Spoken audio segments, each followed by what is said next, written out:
All right. Hey, Randy. Hey, Will. Today we're going to be doing a little podcast, whatever you want to call it, video, about Will's experience he's had. Yes. Near-death experience. He's told the story to quite a few people, friends of his and stuff, and About 200 people so far. yeah. Yeah, everybody loves it. So I got with Will and I said, why don't we do something on video that you can reach more people and tell your story, your near-death experience. And this is something new we've never done before, so we just decided to sit down and have him tell his story. Anyway, why don't we start, Will, with, give us a little bit of your history, man. Yeah, so back in 2012, I was diagnosed with cirrhosis of the liver. No, I don't drink. I don't do drugs. I didn't do anything. I'm the most clean-cut guy that you can be around other than my brother Randy. That's a fact. Yep. And I didn't even know I had it, because I had no symptoms at that time, even though I was labeled as class 3 cirrhosis. Well, through the years, I had to get checked every 6 months to make sure everything was going good. And up until last year, 2024, is when I really started getting symptoms. The first symptom was I started to swell up. And when I say swell up, I'm talking about swelling everywhere. And I went through like 3 pant sizes, in a matter of just a couple of months. And I thought, man, you starting to get fat, boy. And and that's what I thought was happening, but it wasn't until June of last year when I realized that, I couldn't even get out of my recliner. I couldn't put my shoes on. I said, oh no, something's going on. I remember how big your legs are. I know, they were huge, man. They were huge. They're all skinny now, but yeah, they were huge. And, men don't want to go to the hospital. Oh, yeah, I know. But I knew something was wrong because I couldn't breathe hardly. And so we just and I'm a paramedic, so I didn't want to believe what was happening to me. You never want to believe anything. But I went, and I was in fluid overload from the cirrhosis. The cirrhosis had gone into what they call the beginning stages of, liver failure. And, that from June to November of that year was really, really rough. And I wind up in October being permanently admitted to the hospital because I couldn't go anymore. I couldn't do anything. And they couldn't keep the fluid off of me. So, I had to go get treatments. I mean, they were giving me pushing 100 milligrams of Lasix on me every 4 hours or so. That was 2024? Yeah, 2024. And until things really got bad. I mean, even with all the Lasix, even with a Foley cath in place, and it just couldn't get off of me. So they had to do a tap on my belly, and they pulled, 17 liters. Now think about that. Think about a 2-liter Coke bottle. Well, I had 17 of that in me. 17 liters. Right. And then things really started to go downhill. I got fluid in my lungs. I had to get a chest tube. I had tubes draining from my abdomen. It was wearing me down. My poor wife was Tracy. She was, so worried, and we both knew that, man, if I didn't get a liver, I probably was going to die. Well, during the course of that October to November stay, I was offered 5 different livers. Yep, I remember. Yeah, so with that being said, each liver that came, and it raised our hopes up, but then slammed down with a big disappointment because every liver wound up having something wrong with it, or they found something out about the patient where they couldn't transplant that liver in me. So in November, as things continued just to get worse and worse, and I was too weak to even get out the bed to use the bathroom or anything like that. And, you know, poor Tracy, you know, she was a nervous wreck. And it just went downhill. Yeah, the other thing that I don't think you've mentioned yet is Will's been a paramedic for how many years? Oh yeah, it was 40 years now.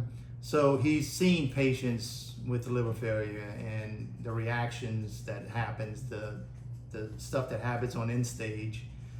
So during this time, you know, he knew what was going on with his body. I knew everything. I knew everything they were giving me. I knew what it was for. You know, I knew everything.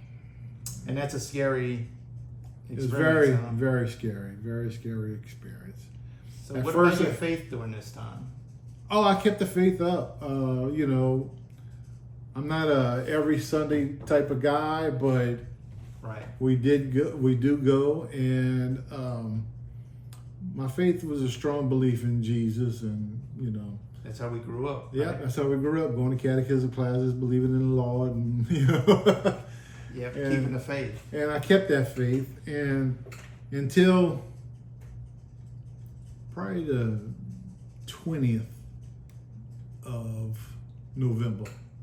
Yeah. The 20th of November started this bad journey, I call it, because first I was in a lot of pain. They gave me a lot of medicines, but then the pain stopped. But I was so weak I couldn't, you know, move about or get out the bed, and I had tubes hanging out. I had equipment on me. My kidneys were shutting down, you know, along with that. So to get the poisons out of my body, they put a central line in right here, and that wasn't no fun. And they had to give me dialysis through that line to keep the poisons out of my body. So I was just tired at that point, and around the 20th, I just told God that night, I said, look, either cure me or take me, because I'm worn out. I've been fighting, but the fight's almost over. I'm sorry I get teared up about it, but Hey, you know, that's it was fine. the truth. So the night of the 21st, this was on the 20th when I told God to just take me. I'm tired, I'm giving up. And the 21st, they wanted to do dialysis one more time, even though I didn't have any poisons in my body or anything at that time. They just wanted to do it out of precaution. So they thought it was a 6-hour process. And so they came in around quarter to 6, and you know, hooked the machine up to me, and so I had to lay there just watching TV, you know, while the machine did its thing. Yeah. And poor Tracy was exhausted, because if I even grunted in the middle of the night, even though she was sleeping on that hospital sofa bed, Uncomfortable as it is. yeah, she would jump up, because she thought at any moment, you know, I was going to wind up being dead. So she wanted to make sure she was there. I remember they had said that your organs started all shutting down. Yeah, At that time. everything started shutting down. In fact, after the fact, we asked the doctor how long I had, and he's like, "Oh, I don't want to discuss that." And he's like, "Well, you maybe had about a week, Right. if that long," he said. Yep. So I remember. it was bad. It was bad. And but anyway, on the 21st, they were doing the dialysis. They came in about 11:45 midnight, and unhooked me from the machine. And poor Tracy she's dead over there on the sofa. And the nurse unhooked me and she said, "Okay, Mr. Dufrene, you need to get some rest." And I said, "Rest?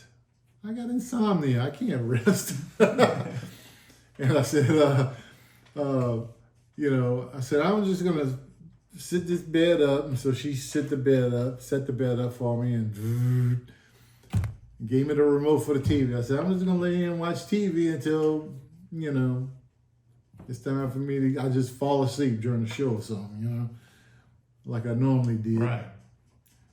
And she goes, "Okay, well, I'm gonna be back to check on you in a few minutes. I want you to get sleepy." I said, "I will. Go away."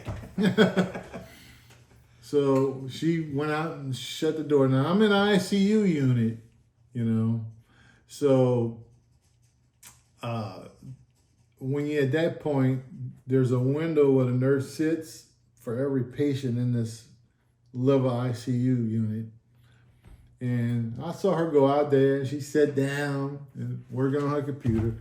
Well, I was getting myself adjusted because, I had all these tubes and chest tubes hanging. So I'm like, okay, let's see what's on the tube. And when I looked at the wall, now the wall beyond my feet, right, was a sink, cabinet with linen in it, and the TV was there in the square wall. So when I looked at the TV to turn it on, something caught my eye.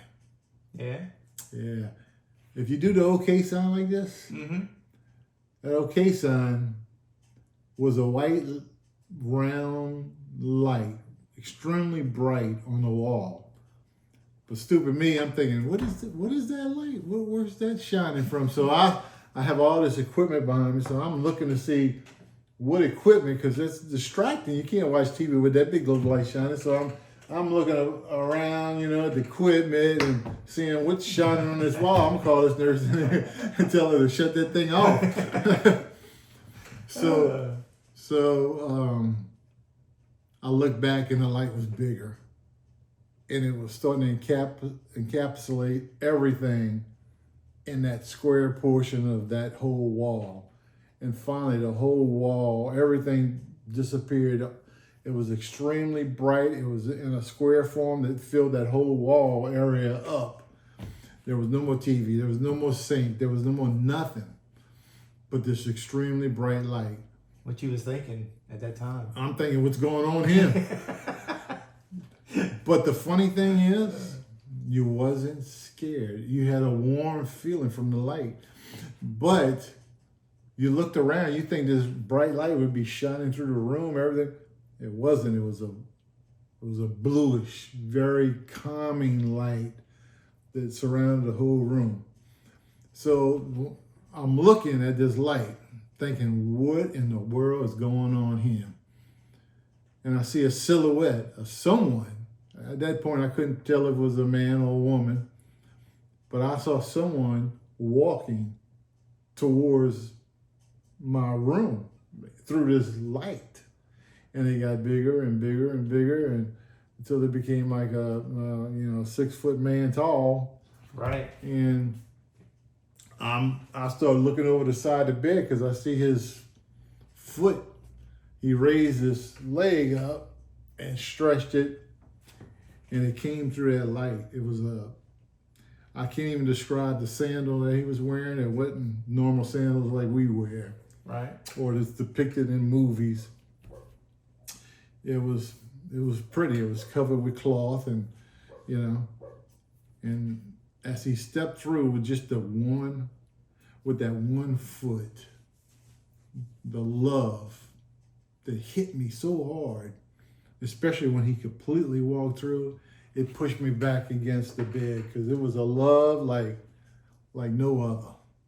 I mean, I never felt love like that.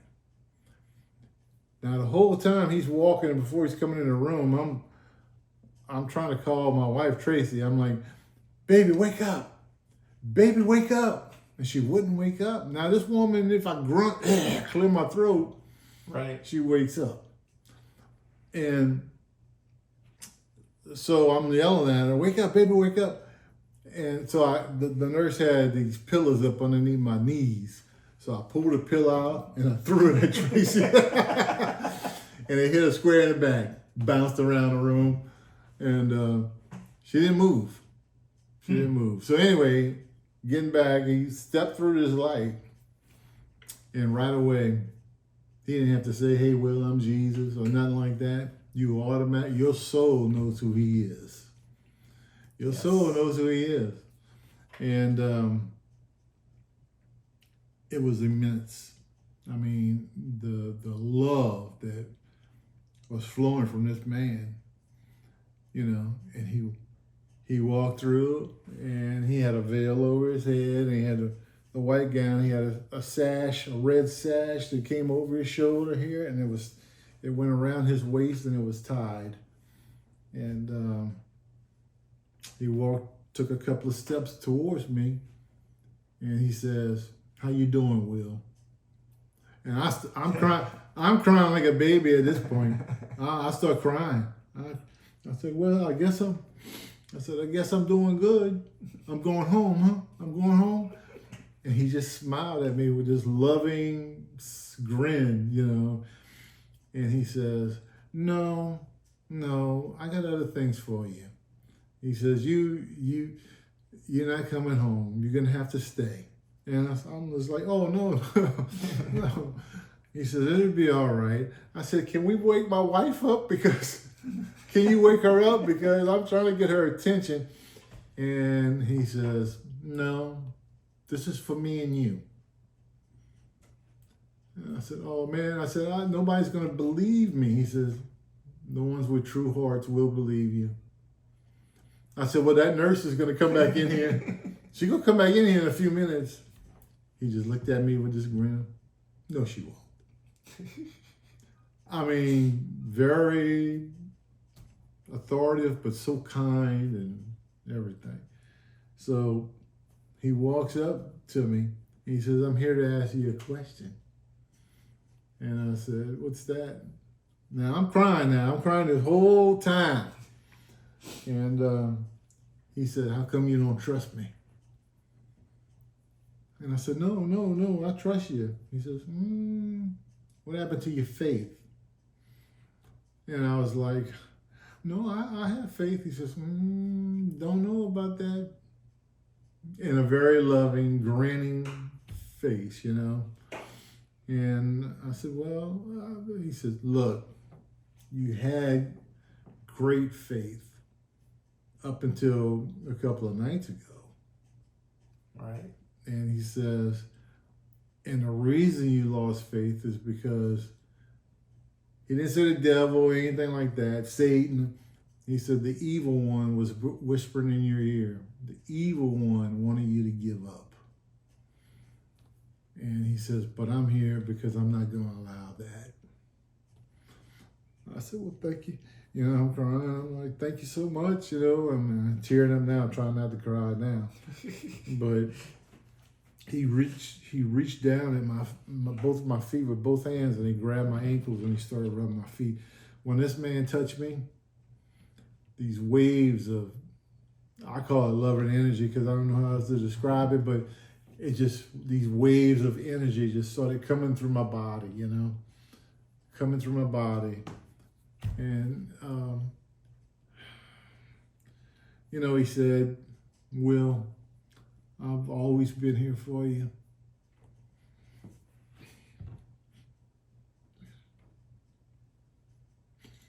And just him knowing your name and telling you that,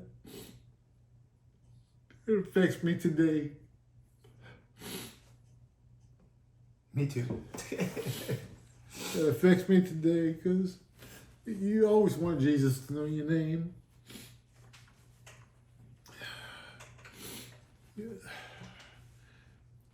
And he told me, I had my head down, and he says, "Why are you not looking at me?" And I said, "Because I'm a sinner, I feel this big in front of you." He says, why? And I said, just because.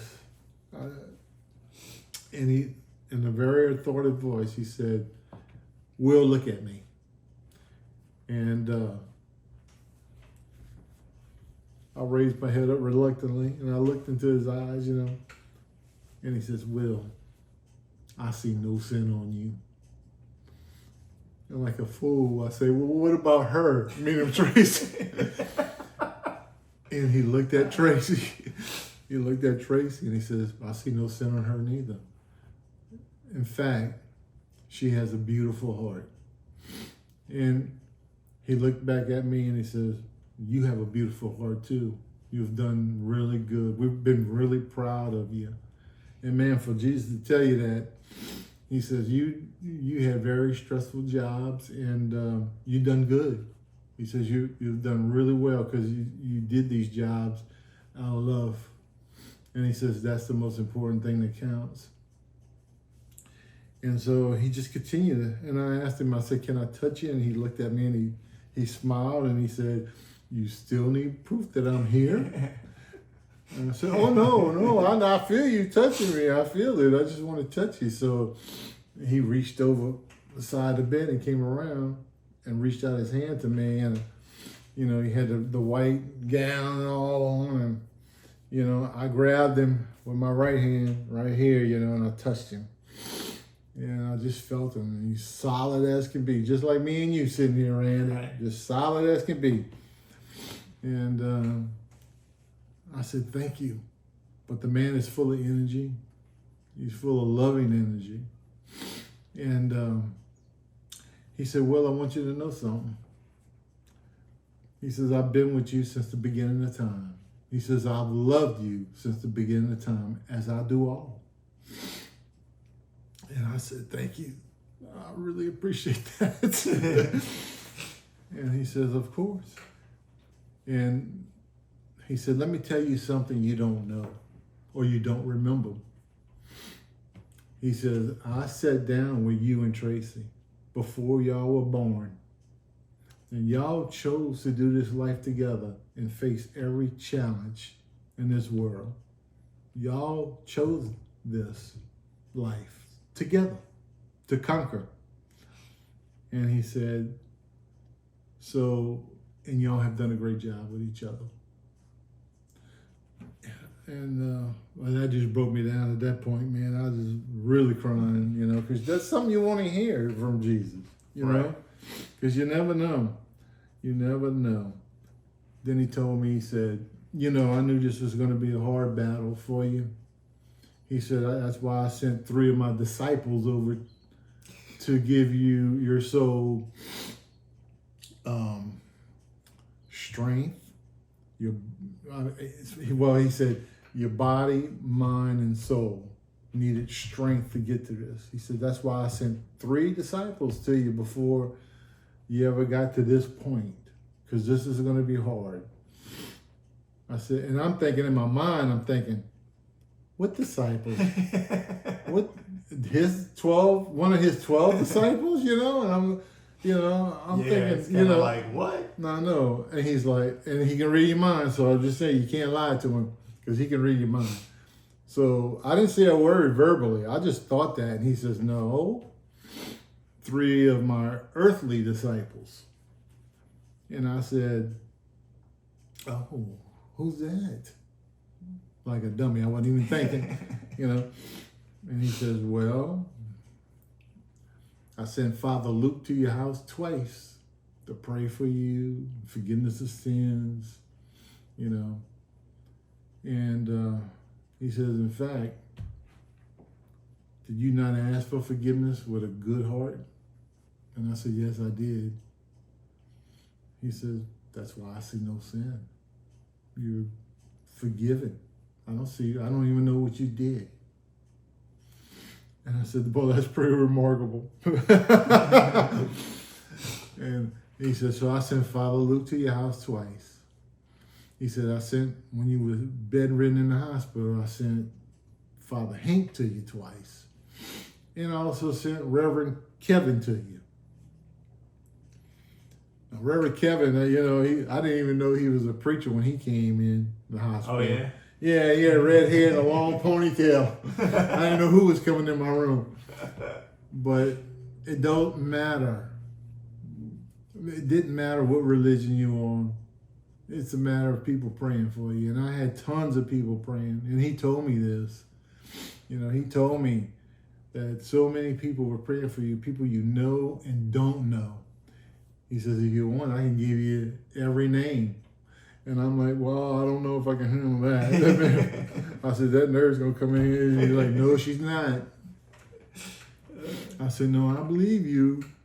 And Reverend Kevin was cool. He was a cool guy. He knocked on my door. He says, hey, Father Hank ain't going to be here today, and I know you're Catholic.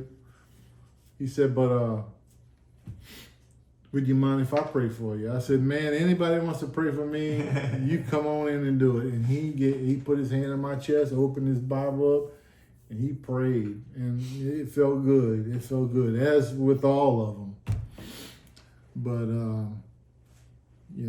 he said what he did was, because I didn't know Father Luke. I had no idea who Father Luke was. Right. He was out of New Orleans, and our churches are right here. And he said, well, he wanted Father Luke to come. And that was remarkable to me. I can't wait to tell Father Luke that. He said, I put your name in Father Luke's head. And he said, you know how I did that? When he heard your name, he knew he had to come over here. And I said, really? He says, yes. He said, I did it by way of your brother Randy, telling his boss Ryan. Ryan mentioned it to Father Luke, that we need to pray for Randy's brother. Who is he?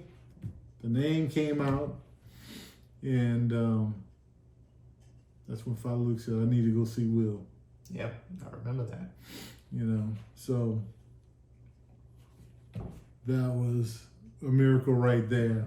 That really was, because Father Luke did give me so much encouragement when he was here. He made me feel really good. As did the rest of them, But Jesus just wanted me to know that he's always been here. He's always here for me. Don't ever lose faith. No matter how bad a situation gets, don't ever lose faith. He will correct it. And then he asked me if I had any questions. And I had some questions. My first question was, why do we get so ill like this? What causes these illnesses? And I asked him, I said, do you cause these illnesses? Does the evil one cause these illnesses? What? He says, neither. He says, now, the evil one will try to discourage you with an illness. He says, but what we do with an illness is we bring your heart closer to ours. We bring your heart closer to ours. That's how... I can vouch for that. Yeah. Yeah, because you know what we all do. That's right. When something bad happens, oh God, please help me. That's right. Exactly. And that's what he wants to hear. That's what he wants to hear. And he'll help you get through it one way or the other. I don't fear death anymore at all. And he used us a lot. And I realized what us was. Us is the Father, the Son, and the Holy Spirit. That's right. They're all one and the same. They're all one and the same. And I never really understood that till probably this incident, or miracle, I should say. But I'm not scared of death anymore. But anyway, he says, you give yourself this illness. And I said, how? And he says, well, I'm going to use you as an example. And he said, you have stressful jobs. But instead of giving all that stress to me and let me carry that for you, you held it in. You kept a lot of bad stuff in you. as a paramedic, police officer. I do the same You thing. know, Always yeah. have. We all, I think everybody does. We forget that we got to get that off our chest. Just talk to him. And that's what he said. Just give it to me. Talk to me. Say, this is bothering me. Please, Lord, take it. And it makes sense. He says, because when your body gets in a diseased state, it becomes a disease. Right. And he says it'll manifest into something bad.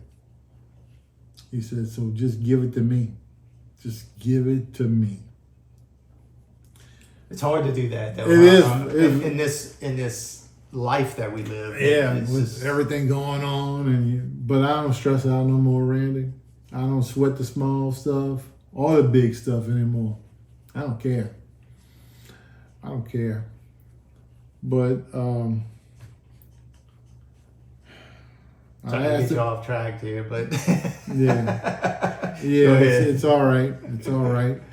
So the next question I asked him was, what all this love that I'm feeling in here from you, why do you send people to hell? You know? right. And so he looked down, and then he started to look up very slow at me. And with his right hand, he started to lift it. Now, Jesus, what I learned from him is he don't do anything without a purpose, without some type of point. Right. So, I saw his hand, and then as he was raising it to his head, the gown, I call it the gown, I don't know what he called it, garment fell down, the sleeve fell down. And I thought to myself, wait a minute. He's got a big healed wound right here on his wrist down here. And I thought to myself, well, they were incorrect. I've been told all my life that, he was nailed through the hands. And all the crosses show that too. And yeah, but it's right here. It's right here. He didn't have nothing in his hands at all. And he stopped. Now remember, I just thought this. And he said, yes, Will, it's been a misconception over centuries. He says, however, whether it's in the hand or it's here, does it really matter? He said, the point is the same. He says, and the reason I'm telling you this, because everyone has a choice. Your sins have been forgiven. Everybody sins. He says, however,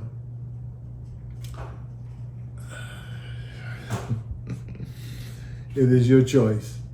It's your choice. And then he continued on, and he took the veil off his head and he pulled it back. Now I got to see all of Jesus' head, And I'm going to tell you some details after all this. Okay. I was going to ask Because certain people want to know.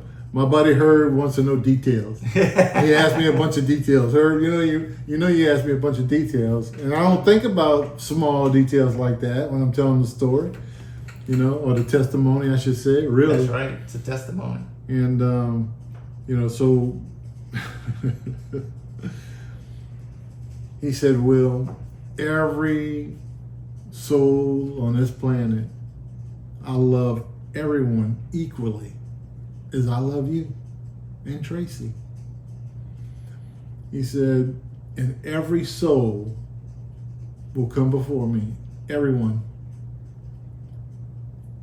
He says, you got to understand, when you do deeds on the planet, whether they're bad deeds or good deeds, deeds have to come from the love in your heart. So many people do good deeds because they think they're going to get something from us in return. He said, don't work like that.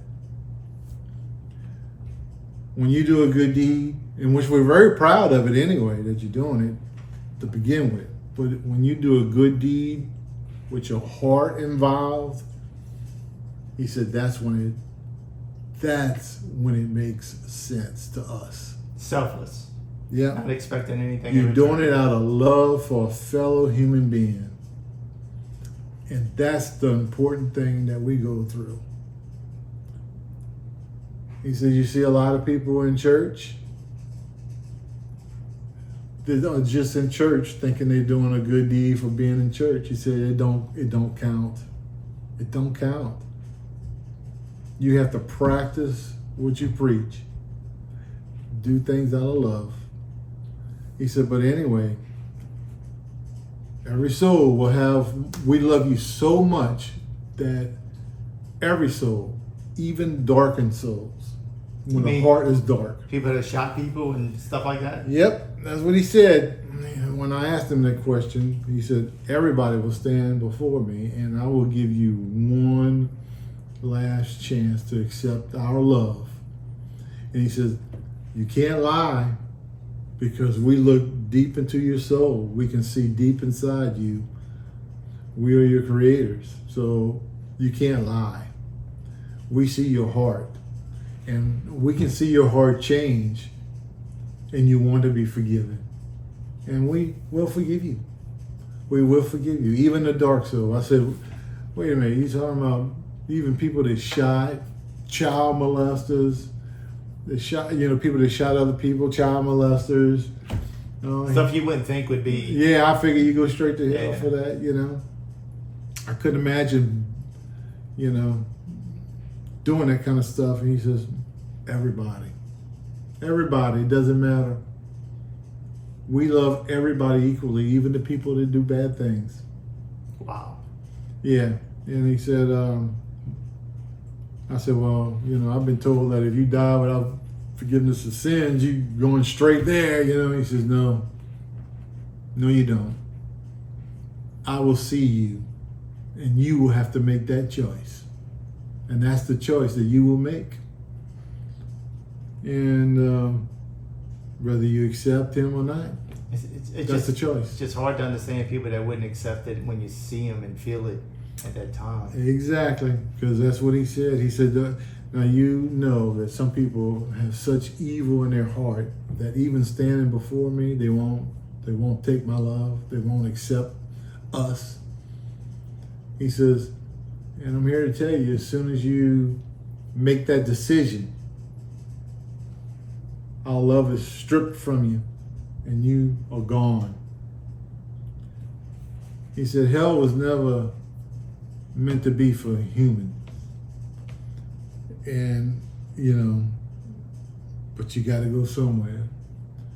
And I said, well, man, I'm thinking to myself, ooh, I couldn't imagine you standing before Jesus and you just say, I don't want you. What's wrong with you?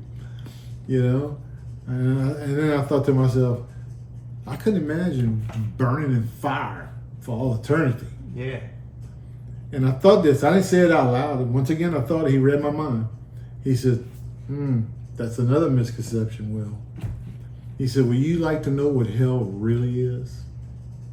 And I said, well, yeah, I want to know. He said, so if you make the decision to reject us, and it is your decision,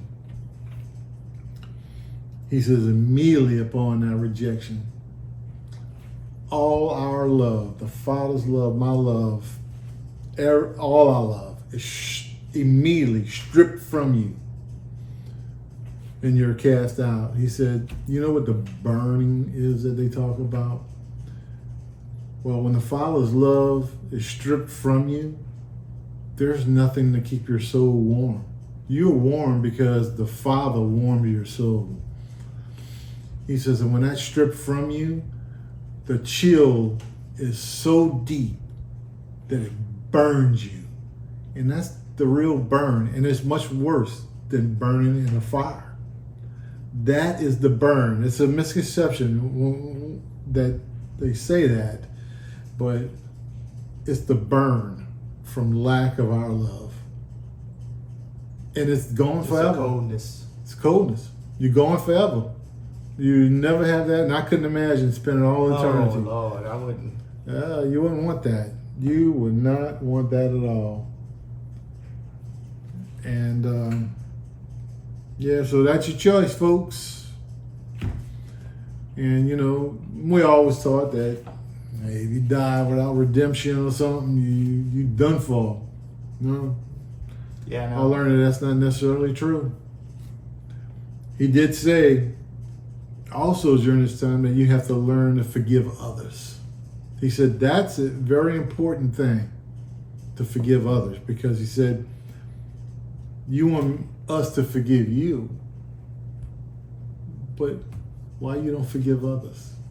He said the other, forgiving others is not for that other person. Forgiving others is for your soul. Yeah. A lot of people have a hard time. Yeah, so I said, well,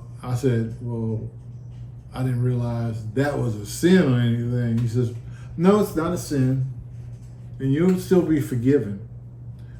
But when you come in, your soul has to go through this understanding of why you need to forgive others and to give love all the time.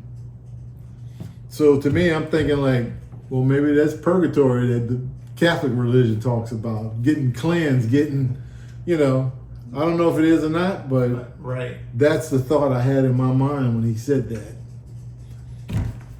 So he says, anything else? I said, well, you read my mind. I said, I got another question. And he just smiled at me, And I said, are we it? Or are we the only creation in all this vast universe? Are we? And he smiled and he said, Will, our Father is a creator. And he left it at that. But the download that I got was we're not the only ones. He keeps creation going everywhere, just creating. So, yes, he's vast. And you say, "Oh, our God keeps up with all that." Well, God is spirit. He's everywhere. Yeah, we can't comprehend the capabilities of God. So I asked him. I said, what's our purpose here? What's the real point that we're all here striving in this life? And you got to realize, in the presence of God, in the presence of Jesus, I was still crying, Right. I was snot nose and everything, man. I was wiping it on the sheets. And he said, everybody wants to know what's their purpose, Will. He said, it's so simple.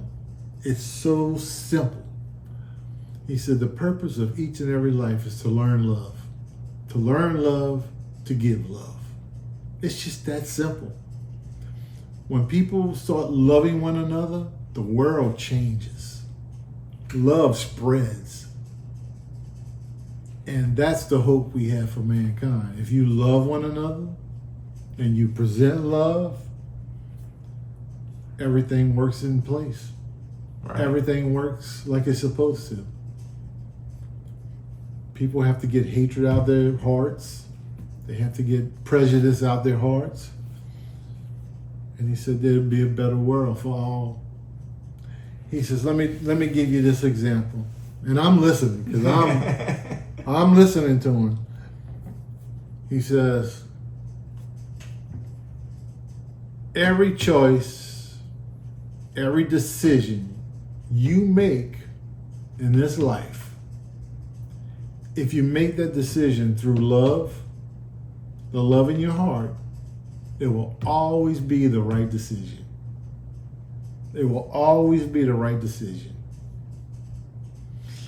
And he says, you'll never go wrong. You will never, ever go wrong. And that kind of was the gist of my questions.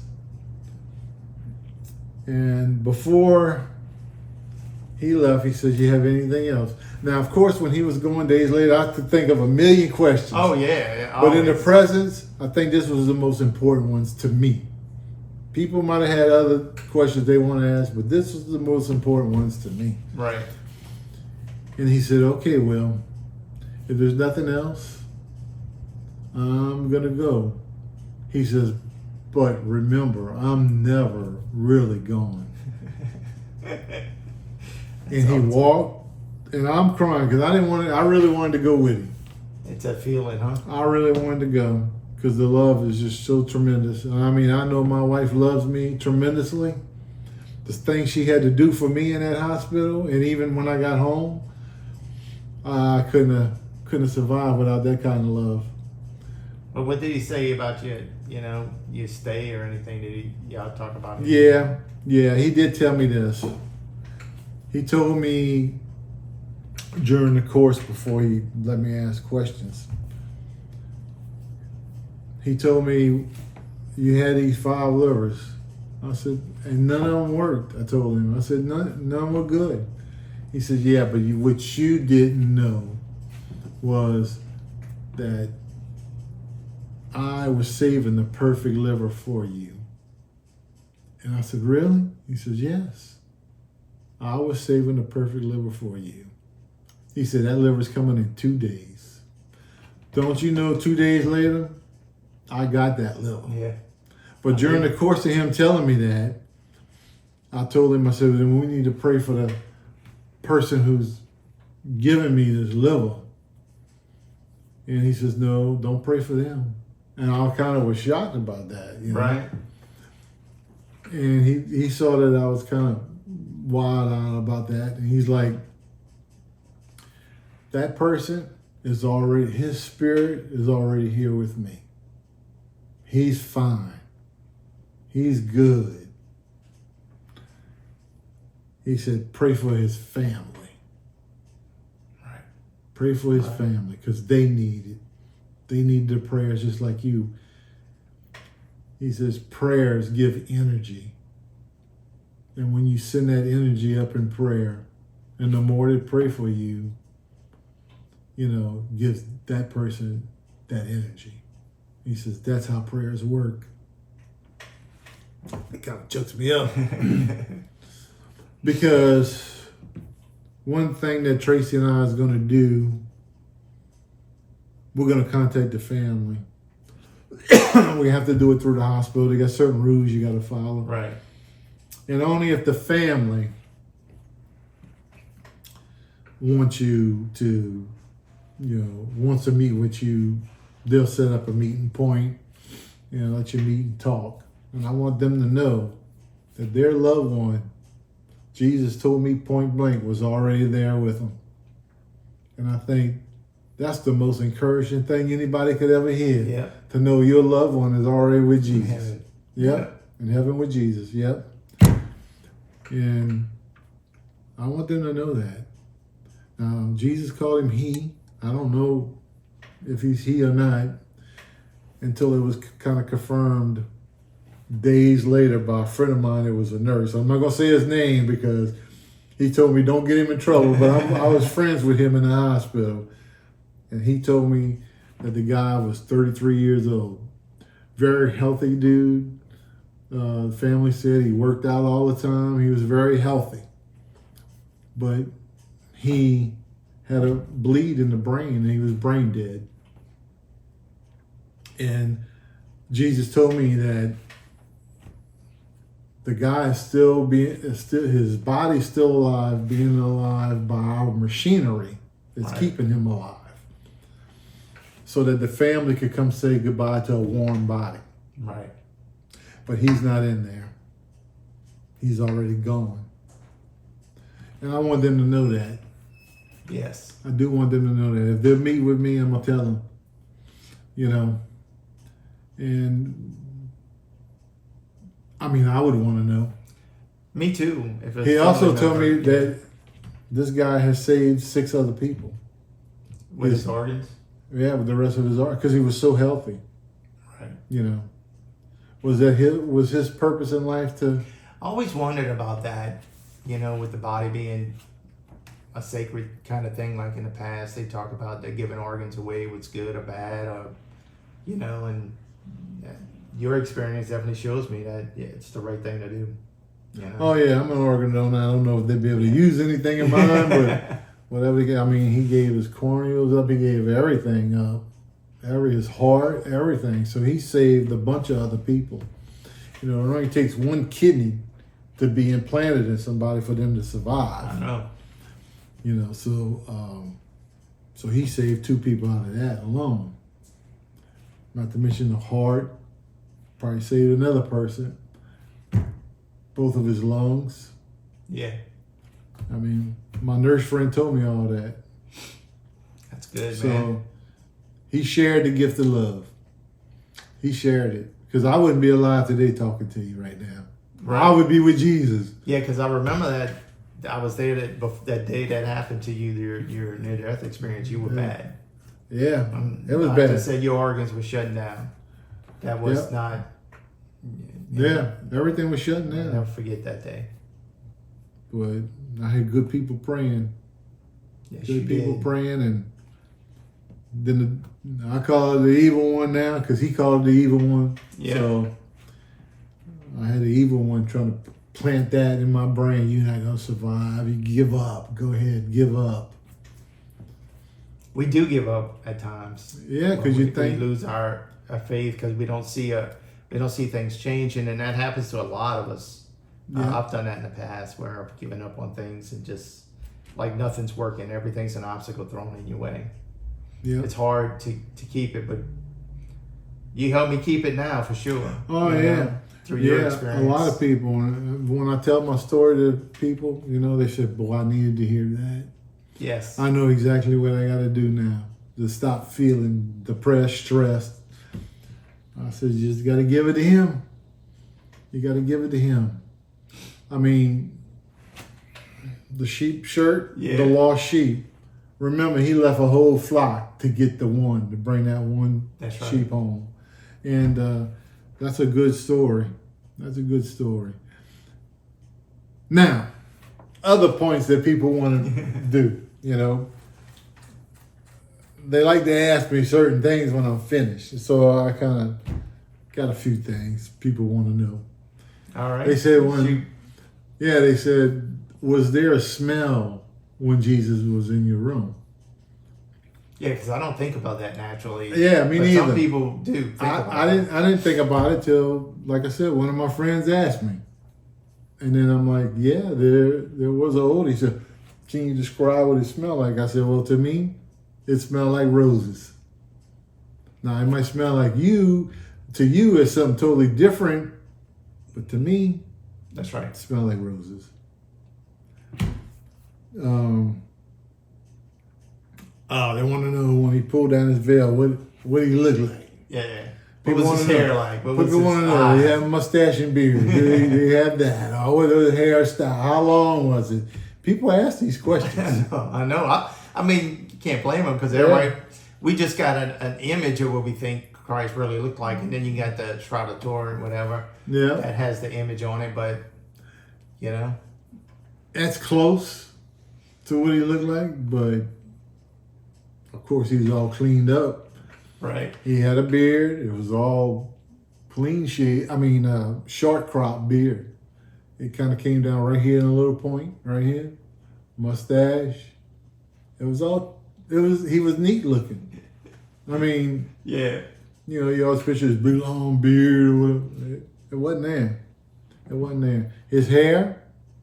His hair only came down to his shoulders right here. That's it. He Yeah. didn't have this long hair going down, hippie hair, I call it. He didn't have that. He didn't have that. And it was real curly. He had very curly hair all over. In fact, when Herb was here, I said, Herb, his hair kind of looked like your hair. And he says, I knew I was wearing the right hairstyle. So what about his eyes? His eyes. Because I know everybody asks about the eyes. Everybody asks about his eyes. What his eyes look like? Were they blue? They're not blue. They're brown. It's a light brown.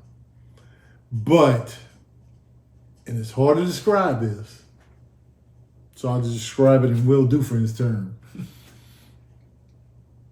They're light brown, but they had sparkling light in these eyes. And it kept me glued in on them Because when he looked at you, you could see brown eyes, but you could see light, Right. sparkling light in his eyes. I think Jesus will show you whatever eye color you think he has, really. From what I've heard, you could portray anything, actually, Yeah. So, yeah, that was one. That's some of the things people ask. I didn't think much about it until they asked me about it. I'm like, oh yeah, he did. There was an odor in the room. So I know. So when he left, what happened? So he walked towards the light, and he turned to me and he said, "Will," and he pointed his finger at me, and he says, "Remember, I'm always with you, and I love you."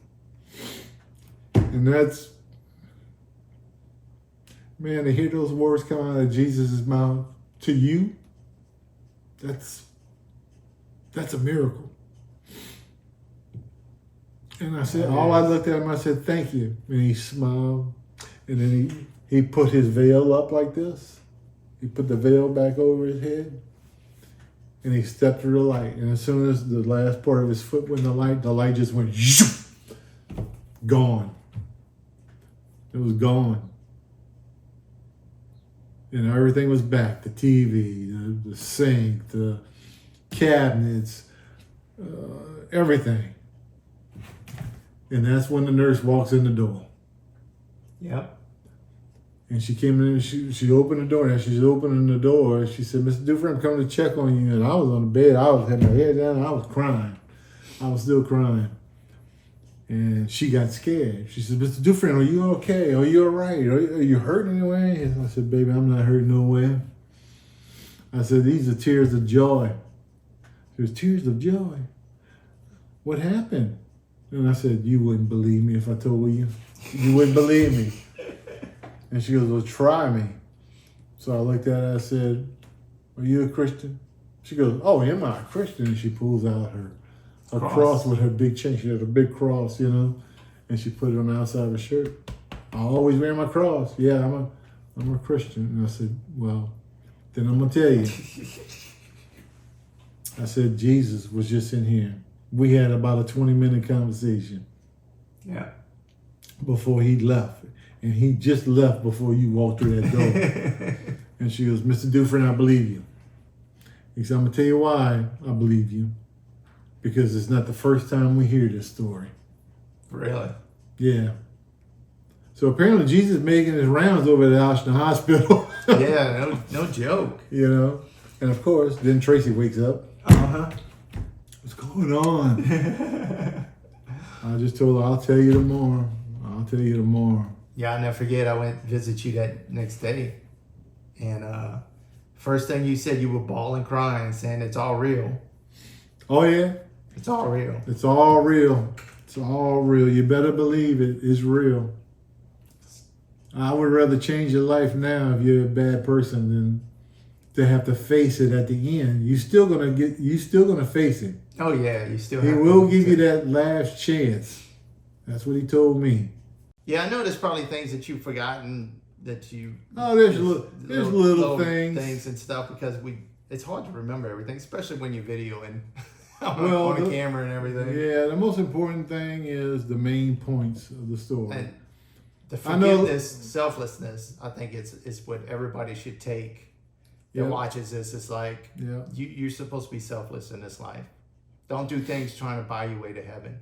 Do things because you care, that you have a heart about it. That's a good takeaway because that's what it's all about. Do things out of the love in your heart for others. And that is what pleases Jesus. Doing things, good deeds, just because you think you're going to get something out of it, it don't do you a thing. You're not going to get any good graces. Nope. You see a lot of people do stuff like that. Yeah, I figure I get that guy, $20. I might win the Powerball. That's not the way it works. For one thing, God don't care about no money. Yeah. You see all these people fighting to get the top, even at work, stabbing each other in the backs for a job. Yep. It's really sad. It's all material stuff.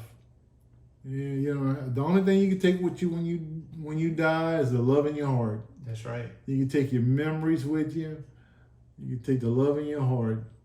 You can't take airplanes. You can't take buses. You can't take any of your house. You can't take any of it. This don't matter. Nothing here. All the materials you have here is nothing. It doesn't mean anything. It's your heart and what you believe. And I'll tell you what, I've gotten closer to God than I've ever been, especially through your experience I am. and stuff, you know. I got Jesus shirts all over the place. Yeah. I just can't get enough. And you told your story to many people since then. I've been invited to, to say the story in church. Yeah.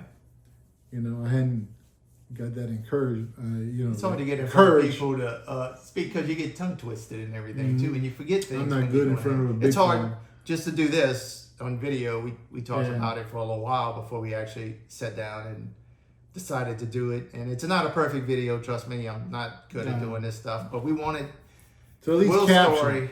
story to get out there and reach more people so that they can see what he experienced. And I can vouch for him. I was firsthand the day after, and him crying and telling me it's all real. Everything is real. Yeah. Jesus is real. Yep. I'll never forget that day. Yeah. I told Tracy, and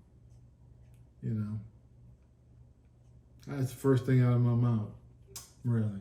And I'm here today because of it. That's right. How you doing today? Actually, could you tell everybody? I'm how doing you doing? good. I'm doing pretty good. I'm still in you- rehab. Wait. So you got that liver basically 2 days after that experience, right? Yeah, exactly 2 days, like he said. He also told me that I would have after surgery complications, and I do have it now. I got still a tube draining out my side here. Yeah, you've had multiple little surgeries since Yep. you got out, but I don't look down on I it. would love to see I should put up a before, like when you got out the hospital, how bad you were, Or even in to the where you hospital. look today, which is very healthy and Yeah, I'm back to. I feel like my old self again. look Other than this tube, and the disease caused some nerve damage. I'm using a little cane to balance myself when I'm outside. Inside, I got my walls, sofas to grab onto. But he said eventually that should go away. I'm hoping. If not, you know what? He said, keep the faith. He said, don't worry about nothing. I know I ain't going nowhere because he told me it wasn't my time yet. So, So you here for a while. Yeah. I think it's probably spread the good news, man. Spread That's the what word. he told me. That's what he told me he wanted me to do. He told me when I give the testimony about him, he said, don't force it on anybody. He said, they want to hear it. He said, and you don't know who wants to hear it. And that's some experience that I've had recently, and I'll tell you about that. But he said, tell the story. Don't beat it in nobody's head. Their heart will tell them that, man, this is true. I need to do something. That's right. I need to do something. He said, but don't go forcing them to try and believe. That's right. Now, since then, I've had experiences where I feel this pull towards a certain person. I don't care if I just met you or you're in a crowd. I feel like I'm being pulled towards that person. He needs to hear this story. And it's happened to me several times. And the people I felt that pull to cry like a baby, like I did. And they said, boy, I needed to hear that. I needed to hear that. I remember there was a part in there you told me too, when you talked about religion itself. Yeah, religion. He said he's not about a religion at all. He's about a relationship with him. Your heart. And I did ask him, this is a good part, because I did ask him, thanks for bringing that up. I remember you told me, and I know it, being in front of camera is kind of hard to remember. I know, it is. That's why you hear asking questions. My memory gets jogged. Yes, one of the things in the question part of this, I did ask him was, what's the one true religion? Yeah, What's because the- we always hear that this religion is the right religion, that religion is the right religion. And Right. you get pulled, and it's like, well, if this is the right religion, I'm Catholic. So if this is the right religion, What about the what other about all people? those What people? about They're not going to Baptists? heaven? Baptist, They're not gonna go to Methodist, heaven? right? Baptist, Or Methodist. something? Yeah. That's that bothered me too about it. But Well, his answer to that was the only true religion is the religion that brings you closer to my heart. When you find that church that brings you closer to me, you're in the right religion. it makes sense. Yeah. It does make sense. Yep. So it could be any church, anything. As long as it brings you closer to Jesus and God. I know I might have some priests that might disagree with that, but I'm only telling you what Jesus told me. Yeah. I wouldn't know all this other stuff that he told me. That's I right. wouldn't even know how to make that up. That's right. You know, especially not laying down in the bed. I know. Ancient- That'd be the last thing on your mind. Yeah, that's the last thing in my mind. And then dying to tell somebody the next day. Yes. You know. Yep. But yeah, that liver came just like he said. And minor complications, I don't sweat it. I just say, well, whatever we got to do, let's do it. Because I know it's going to work out. I ain't worried about it. I ain't scared of death no more. I am totally not. You know, I mean, I've seen you go through the worst yeah, that's the worst that I've thing. seen anybody have to deal with. Me personally dealing with anyway. I know cancer and all. I've dealt with patients like that being a medic, but Well, watching you go through it. Yeah. Well, you had your own stuff, Yeah. you know. Yes, you had I your have. own colon cancer and Been through it. I've been through a lot. survived that. You know, we prayed for you and it worked. It all worked out, you know. So, And we still here, still brothers. yeah. Still being stupid. Still doing videos and stuff. But yeah, man, well, that's about wrapping it up for us. Yeah. I hope that this hits home for a lot of people watching. And you know, it's harder when you're watching it and you don't have a personal contact with that person, you know. But, you know, I know my brother and we've had patients and all that had some near-death experiences and things they felt and stuff in our history, our careers. So Yeah. So it's all real, folks. It's real. Just have faith, treat people with love and respect, and give, and don't expect stuff in return to help. Nope, that's what That's he said. basically it. Yeah. Do all your deeds out of love and you'll be all right. All right, that's signing off. All right, Randy, man. All right, brother. Thanks for the Thank little you. interview, man. Thank you. All right.